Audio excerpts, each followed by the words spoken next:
Hello guys, ito kauwi ko lang from work. Hindi pa ako nakapasok sa bahay. Tingnan nyo guys, ang sipag ng asawa ko. Kagagaling lang ng injury niyan. Pero tingnan mo, she loves her car so much. That's why, ayan, oh, nililinis niya ang kanyang baby. Yan guys, oh, ang sexy, di ba? Yan yung, ganyan ba ang mga, kung ganyan bang nagka-carwash, ay magpapa-carwash kayo. Tracy, kung di ba kailangan mo ng car wash girl dyan sa iyong business, mag-a-apply siya. So, mag-a-apply daw siya. Siya na magka-car wash girl dyan sa sa car wash mo. So, yan. Sa Pilipinas ako, nakabrana lang ako. Ako sa Pilipinas daw siya, magbabrana lang siya at magbibikini. So, yan guys. So, tingnan nyo. So, yan. Oh guys, so yung aming malapit na siyang Sabi ko sa inyo, napakaganda ng bulaklak ng mga peonies na ito. Pero hindi siya nagtatagal. Ito yung tinatawag guys na some good things never last. So dapat i-enjoy natin ang kung ano man yung meron tayong masasaya, masasarap. At sa lahat-lahat ng mga magaganda kasi pwedeng hindi siya nagtatagal. Tingnan nyo ito guys, oh. Sa panandalian lang yung ganda niya. Diba? At ang bango niya, guys. Pero ang lalaki niya this year.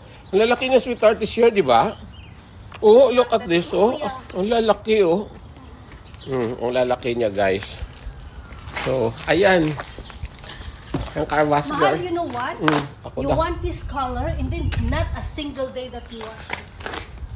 Ako may gusto talaga, guys, ng black na car. Kasi parang iba ang astig ang ayaw niya talaga ng black kasi madumihin. Sabi ko, hindi, I want black. So, black.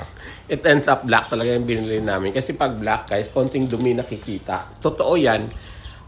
Ang magandang kulay, guys, kapag bumili kayo ng car is like silver metallic, or gray, di ba? Yun yung mga hindi masyadong nakikita yung dumi. Pero yung black, guys, kitang-kita talaga. Don't buy. I don't know, just an opinion. White or red. Kasi prone sa accident. Kasi napaka... No. Red and black are prone to accident. No. Ang white. Then, well, it's just an opinion. Kaya sabi ko nga, it's just an opinion, di ba? So, ayan guys, di ba? Ayun guys, so tingnan nyo yung aming garage, di ba? Hindi pa ako nakapasok sa bahay. Nagkakalat na naman yung aking mga bote dito. So, yeah. This week, oh, yan. Yung mga sapatos ko guys, nakakalat. Ayan guys, so kita mo, ako na naman sinisidel. Hindi ako naglilinis, hindi ako nagka-car wash. Yan guys, kasi tingnan mo, gusto niya mag-exercise. She just want to be busy all the time. Kaya yung asawa ko na yan guys, while nagamarari lima na kara. Diba? Hindi pa ako nakapasok sa bahay, kagagaling ko lang ng work. So, today is Saturday. Ayun guys, thank you so much for watching, 'di ba? Sana masarap ang ulam, 'di ba? Pero gusto ko, ako talaga nag-request ng ulam. I want corned beef na fried. Yung fried siya, guys, na corned beef, yung hindi siya basa, 'yun. I think nasunog.